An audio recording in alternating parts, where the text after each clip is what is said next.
Hey, kitchen shears. Haven't had to use these in a while, but they're going to come in handy today for lobster tails. We're going to have surf and turf. These steaks have been dry brining for about 3 hours in the fridge. And I mixed up some seasoning to go on the lobster tail here.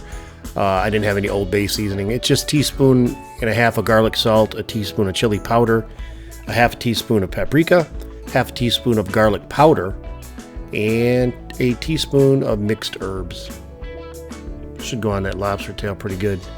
This is considered rock lobster. It's Brazilian rock lobster.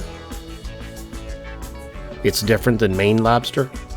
Maine lobster is what most people are familiar with and used to. They're a little bit smaller, and it's the most common found. I couldn't find 4 lobster tails, normal regular lobster tails, so I had to get Brazilian rock lobster. It's a little bit drier and not quite as flavorful as regular lobster or Maine lobster. I have never made lobster tail before. I've always wanted to, especially since I saw Jason over at GQ Barbecue, his YouTube channel. I don't know, a couple years ago. I haven't looked at his recipe in a while, but I've wanted to ever since I saw him make it. So if you want to head over there, check out how he does it. I'm just kind of winging the recipe. Made up my own rub to go on the lobster tail, and just kind of make up my own butter as well. But this is all Tyler and Steph from work, 2 friends from work, their fault. Particularly Tyler, who wanted to make some lobster biscuits or lobster meat this weekend, and he got me thinking about it, so I had to go out and finally do what I've been wanting to do for quite a while now. As you can see, it's kind of tough building up the confidence. I don't want to rip this tail out. I want it to lay over perfectly. It takes me a little bit here to discover that I've got to close that shell up more for it to sit on. There we go. Hopefully, ta-da! Hopefully the next one will be easier. Yeah, Tyler and Steph both said they would take pictures or videos of their cook this weekend. So let's see if they stand me up. Obviously, I held up my part of the bargain, right? Well, that one already went a little bit better. I'm going to go out on a limb here and say that when I do finally do Maine lobster tails, the smaller ones, I'm going to just predict that they're going to be a lot easier to cut through. Plus, I'll have more practice from doing these by then. I'm gonna do Maine lobster tails probably next weekend or the week after. I don't know if I'll film it, but I do want to get lobster tails under my belt. See, this one's coming up much better. I'm starting to get the hang of it. That shell together, and just try not to cut a finger off.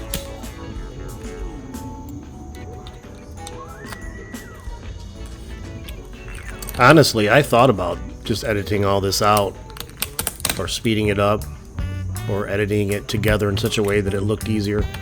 But I just wanted to document for anybody out there doing it for the first time that when they go to do it, this is going to be tough, especially if it's rock lobster. And trying to be honest and not show that, misrepresent the video, make it look easier than it was. And I guess you should take off the first 2, the front shells of each one, like you just saw me do there. That way it can hang over easier at the very end of it. But if you want to fast forward through this, go ahead. I just wanted to document how each one gets a little bit easier.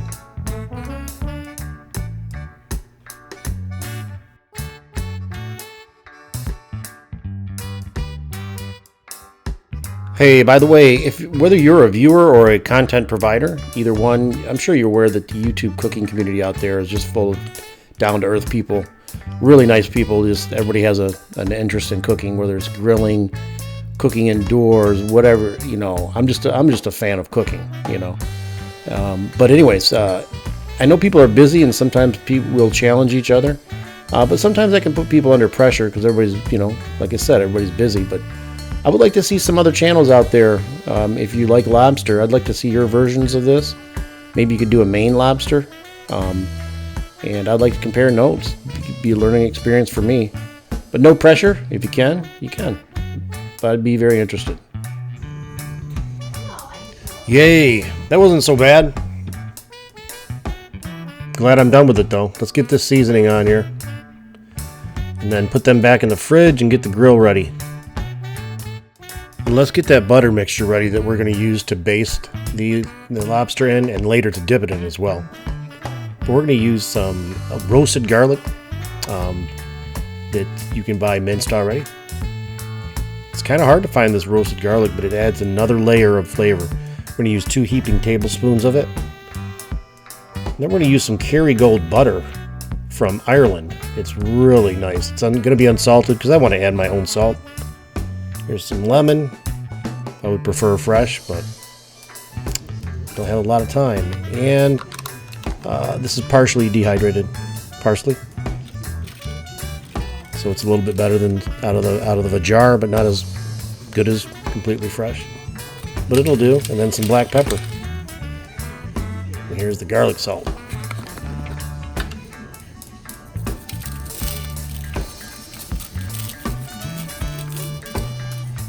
Probably should have put an onion in here too, but oh well.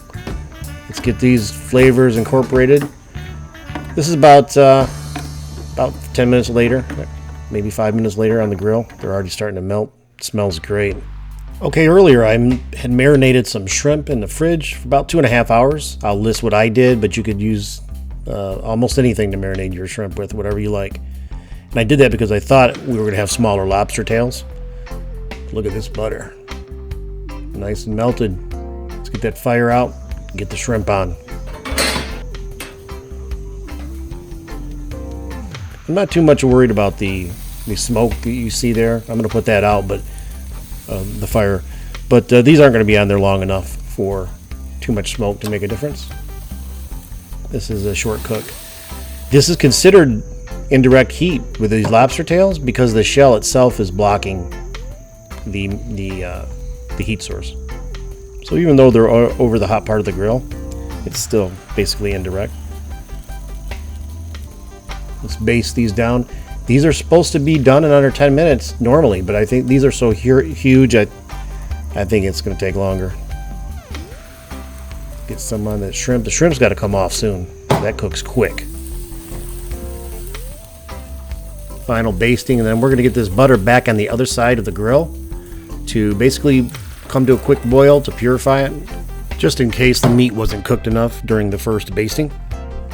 So you want to cook these lobster tails to a minimum of 140 degrees Fahrenheit, because like I said, they'll want to get drier than the normal Maine lobster tails. This one's a holdout, so let's get these steaks on. And here comes the cowboy part of the meal. Get these New York strips on that have been dry brining for probably 3 hours now. It's going to be good.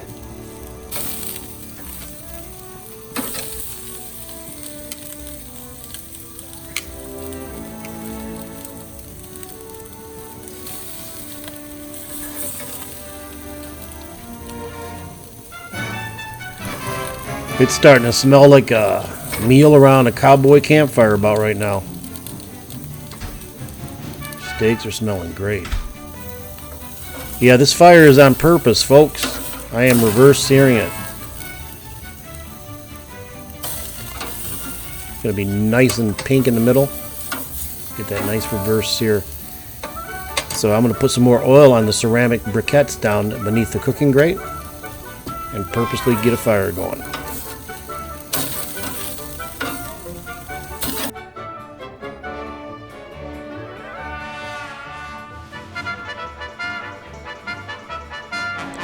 Oh yeah, Pittsburgh style.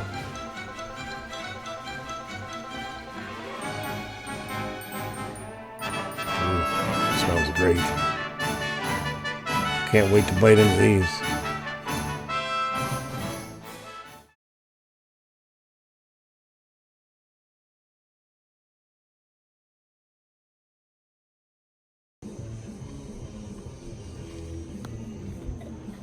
It's excellent.